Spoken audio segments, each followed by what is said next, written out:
আমরা মাদ্রাসার শিক্ষক সঙ্গতই আল্লাহ নবী, প্রিয় নবী হযরত মুহাম্মদ সাল্লাল্লাহু আলাইহি ওয়াসাল্লাম তিনি যে মেথড ফলো করে শিক্ষকদের শিক্ষকতা করেছেন, শিক্ষা দিয়েছেন মানব জাতিকে, সেই ধারাটা আমরা যারা কোরআনের শিক্ষার্থী, কোরআনের শিক্ষক, হাদিসের শিক্ষক, তারা ফলো করতেছি কিনা এই জায়গাটায় একটু নক করব, আল্লাহ যদি আমাকে সাহায্য করেন। তো আমরা আমাদের সাংগঠনিক সেশনটা একটু পরে কথা বলবো। শুরুতে আমরা ওই বিষয়ে কথা বলে নিচ্ছি যে আমরা যে শিক্ষকতা করছি সেই শিক্ষকতাটা কোনো ছোট পেশা কিনা। আল্লাহ তাআলা সাইয়েদনা ইব্রাহিম আলাইহিস সালাতু ওয়াস সালামের দোয়া কবুল করেছিলেন। তিনি আজ থেকে 4000 বছর আগে দোয়া করেছিলেন। আল্লাহ নবীর থেকে এই পর্যন্ত 1500 বছর, নবীর ওয়ালাদাতের পূর্বে 2500 বছর পূর্বে ইব্রাহিম নবী দোয়া করেছিলেন কিবলা নির্মাণের পরে, বাইতুল্লাহ নির্মাণের পরে, রব্বানা ওয়াবআথ ফীহিম রাসূলান মিনহুম ইয়াতলু আলাইহিম আয়াতিকা ওয়া ইউআল্লিমুহুমুল কিতাবা ওয়াল হিকমা ওয়া ইউযাক্কিহিম ইন্নাকা আনতাল আজিজুল হাকীম। এই দোয়া তিনি করেছিলেন। এই দোয়ার মধ্যে 4টা বিষয় আছে। এর মধ্যে একটি হচ্ছে ওয়া ইউআল্লিমুহুমুল কিতাব, তিনি কিতাব শিক্ষা দিবেন, এটা ছিল। তো এখানে নবীদের একজন রাসূল পাঠাবেন যিনি 4টা কাজ করবেন। টপিক 4টা অপশন, 4টা বিষয় আছে এখানে।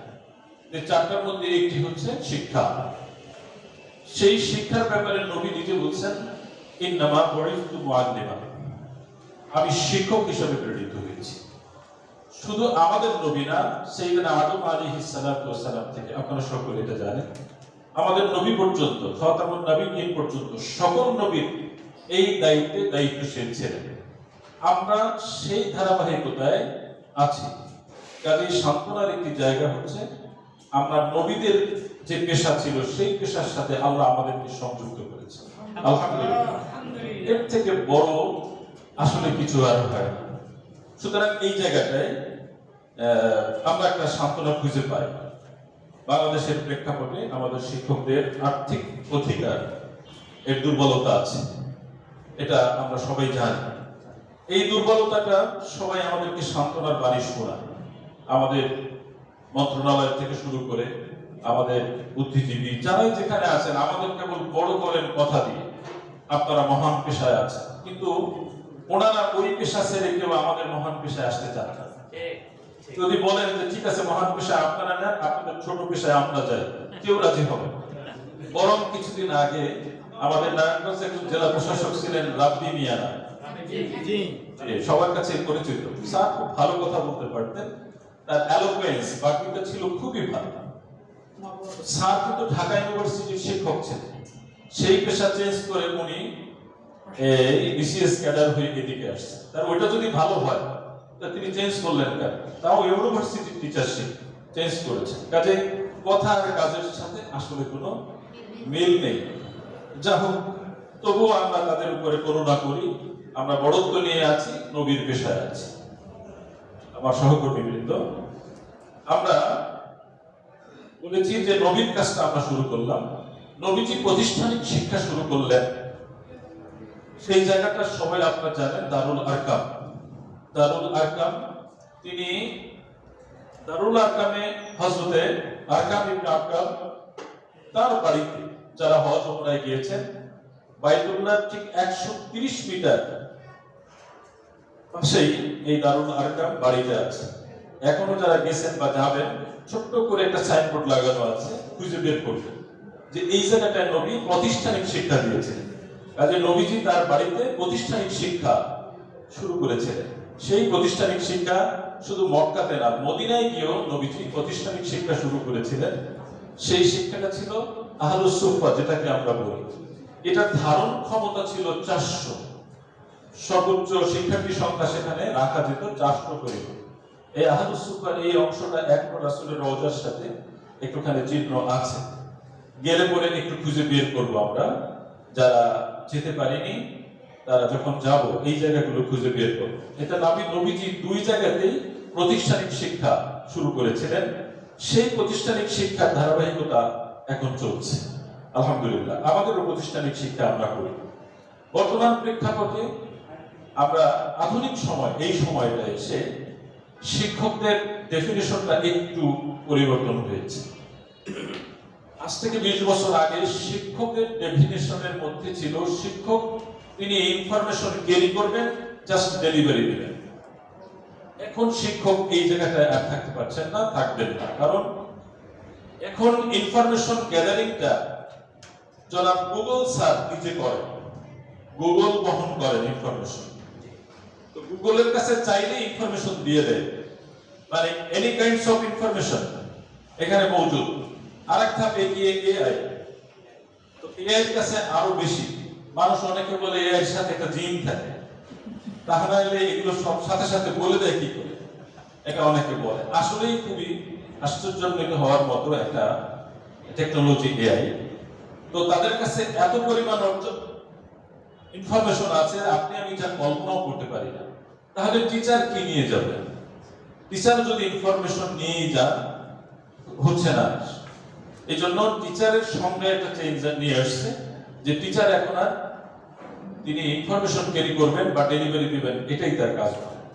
টিচারের এখন কাজ হচ্ছে যেটা, সেটি হচ্ছে একজন মেন্টরের ভূমিকায় তিনি থাকবেন। যারা এখানে নতুন টিচার আছেন অনেকের সাথে এই শব্দটা পরিচিত নাও থাকতে পারে যে মেন্টর শব্দটা কি জিনিস। একজন টিচার একজন গাইডার, সে গাইড করবে। মেন্টর শব্দটা যারা ট্রেনিং নিয়েছেন এর আগে ভালো জায়গাগুলোতে, বিএমটিটিতেও অনেক সময় শেয়ার করেন, এটা তুলনামূলক কম দক্ষকে তুলনামূলক অধিক দক্ষ ব্যক্তি যে সহযোগিতা করেন সেটাকে মেন্টরিং বলে। তাহলে যিনি মেন্টরিং করেন তিনি মেন্টর, আর যা করেন তা মেন্টরিং। তাহলে সেক্ষেত্রে আপনি যদি কোনো বিষয়ে একটু কম জেনে থাকেন, তাহলে যিনি ভালো জানবেন তিনি সহযোগিতা করবেন, হেল্প করবেন, এটা মেন্টরিং। যেমন আপনি বলবেন আমি তো অ্যাপস বুঝি না, তখন আরেকজনে বলতে হবে ঠিক আছে আমি মনে হয় এই বিষয়ে একটু ভালো জানি, আপনাকে একটু সহযোগিতা করি। কথার ম্যানারটা হবে এরকম। একটু সহযোগিতা করলে উনি কিন্তু আর মাইন্ড করবেন না। আর আপনি যদি এই একই বিষয়টা বলেন যে আপনি এত বছর শিক্ষকতা করেন এখনো এটাই বুঝেন না, তাহলে উনি আপনার কাছ থেকে এটা রিসিভ করবেন না। এটা মেন্টরিং এর ভাষা। কাজে শিক্ষক একজন মেন্টর, একজন রোল মডেল, একজন গাইডার, একজন পথিক যিনি পথ দেখাবেন। তো এখানে মোর্শেদ শব্দটা মিডল ইস্টে খুব ব্যবহার হয়। যিনি রাস্তা দেখান তাকে মোর্শেদ বলা হয়। আমাদের দেশে তো এটার প্রচলন নেই। তো সুতরাং একজন শিক্ষক তিনি শিক্ষকতা শুরু করলেন নবীর পেশার থেকে শুরু করে। নবীজি এই কাজটা কিভাবে করতেন জাস্ট আমি কয়েকটা রেফারেন্স দেব। সবাই ওলামায়ে কেরাম এখানে, কাজে কোনো বিস্তারিত কথার মধ্যে আমরা যাব না, যেহেতু সময়ও এই সেশনটা মূলত আমাদের ছিল, স্যারকে দেয়া লাগছে আমরা দিয়েছি, এই জন্য আমরা বিস্তারিত কোনো কথায় যাব না। যেহেতু সবাই ওলামায়ে কেরাম, হক্কানি রব্বানি মুহাক্কিক আলেমে দ্বীন, শুধুমাত্র একটু মনে করে দিলেই বুঝতে পারবেন যে আমরা কোন জায়গায় আছি। শিক্ষকতায় এখন একটি পার্থক্য আগের সময় থেকে যেটা, সেটা হচ্ছে আগের শিক্ষকতা ছিল টিচার সেন্টার্ড, টিচারকে কেন্দ্র করে। যেমন আমি এখন লেকচার দিচ্ছি, টিচার লেকচার দিবেন, ছাত্ররা বসে বসে শুনতো ওয়াজের মতো। এখন এটা চেঞ্জ হয়ে নতুন যে পদ্ধতিটাকে অ্যাপ্লিকেশনে আছে সেটি হচ্ছে পেডাগজি। এখন স্টুডেন্ট বেস, লার্নার বেস যে এডুকেশন মেথড, সেটা হচ্ছে পেডাগজি। অর্থাৎ শিক্ষার্থী এর মেধা থেকে কথা বের করে নিয়ে আসতে হবে, শিক্ষার্থীর মেধা থেকে কথা বের করে নিয়ে আসতে হবে, এটা কাজ। আর আগে আমরা লেকচার বেস, শিক্ষক বলবেন শিক্ষার্থী শুনবেন। এটা আল্লাহ নবীর সুন্নতের মধ্যে পড়ে। আল্লাহ নবীর সুন্নতের মধ্যে একটি টিচিং মেথড হচ্ছে কিউ&এ। শব্দটা কিউ&এ অথবা কিউ&এ দুটোই হতে পারে। কোশ্চেন এবং অ্যানসার বেস ওরা লেখা। যেমন আমি যদি একজনের প্রশ্ন না নেন, যুবক দেখে একজন টিচার একটু দাঁড়াতে হবে। যুবক দেখে একজন টিচার একটু দাঁড়াবেন, আমরা আপনার সাথে একটু কথা বলবো। আমাদের যে কোনো একজন টিচার একটু দাঁড়াবেন প্লিজ। UNA এই বিষয়ে আমরা একটু প্র্যাকটিস করব।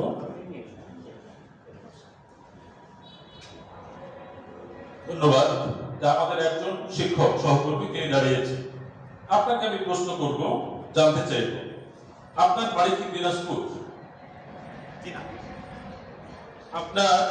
আপনি কি ইংরেজি পড়ান? আপনি গণিতে কি ভালো?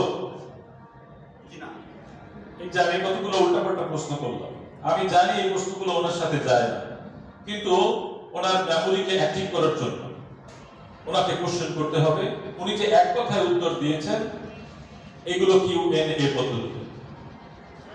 এভাবে শিক্ষার্থীর দৃষ্টি আকর্ষণ করবে, আল্লাহ নবীর সুন্নতের মধ্যে এটা আছে।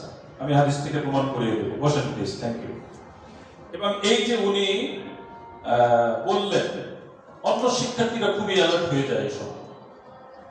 শিক্ষক তিনি এই গলিতে গলিতে হাঁটবেন আর গিয়ে একজন শিক্ষার্থীর সাথে কথা বলবেন তার ভিতরের জিনিসগুলো বের করে নিয়ে আসার জন্য। এটা একটা কাজ। আমাদের আরবি বিশ্ববিদ্যালয়ে একজন ভিসি ছিলেন দীর্ঘদিন, 2 মেয়াদ পর্যন্ত, ডক্টর আহসানুল্লাহ স্যার।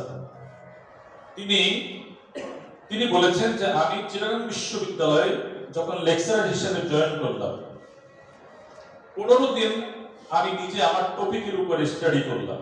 15 দিন পরে আমি আমার ফার্স্ট ক্লাসে ঢুকলাম, শিক্ষার্থীদের সামনে দাঁড়িয়ে ভাবলাম আমার টপিক নিয়ে কাজ করার আগে দেখি আমার শিক্ষার্থীদের মেন্টাল সিচুয়েশনটা কিরকম, এদের জ্ঞানের অবস্থানটা কোন পর্যায়ে আছে একটু দেখি। তা আমি টপিক বলে শিক্ষার্থীদের বললাম যে এই বিষয়ে কার কি জানা আছে। একজন শিক্ষার্থী দাঁড়ালেন, দাঁড়িয়ে ওই বিষয়ের উপরে কথা বললেন 10 মিনিট। স্যার বললেন যে আমার খুবই জিদ লাগতেছিল নিজের উপরে, যে আমি 15 দিন বসে কি লেখাপড়া করলাম, আমার যা প্রিপারেশন অলমোস্ট এই ছাত্র বলে দিয়েছে। তাহলে শিক্ষক নিজে পণ্ডিতামন্য, নিজে যদি পণ্ডিত মনে করেন যে আমি মনে হয় সব ভালো জানি, সামনে যারা আছে তারা এত কিছু জানে না, তাহলে তিনি কোনোদিনই সফল হবেন না। শিক্ষার্থীদের অবস্থা যাচাই করা আল্লাহ নবীর একটি সুন্নাত।